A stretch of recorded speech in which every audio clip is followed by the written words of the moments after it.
వైఎస్ఆర్సీపీ నేత శాసనసభాపక్ష ఉపనేత జ్యోతుల నెహ్రూ మీడియాతో మాట్లాడుతున్నారు. లైవ్ చూద్దాం. అనేటటువంటి నిర్ణయం చేసుకోవడం జరిగింది. అదే రకంగా ఈరోజు వర్షాకాల సమావేశాలని కేవలం 5 రోజులకి కుదించి ఇటువంటి విహారయాత్రలతోటి ప్రజా సమస్యలు చర్చకు రాకుండా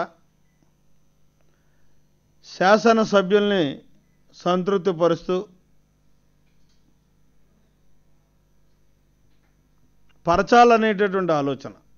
సంతృప్తిపరచాలనేటువంటి ఆలోచన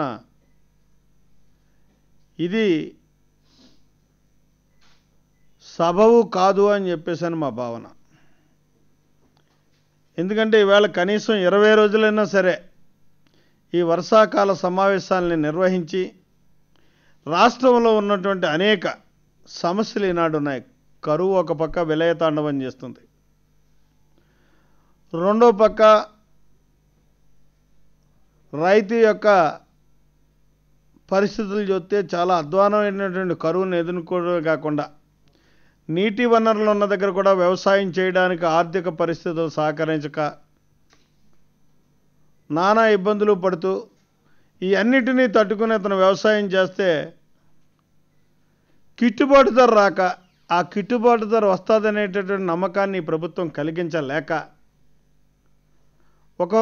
ఒక పక్క రైతాంగం ఒక అయోమయ పరిస్థితుల్లో ఉంటే అటువంటి సమస్యల మీద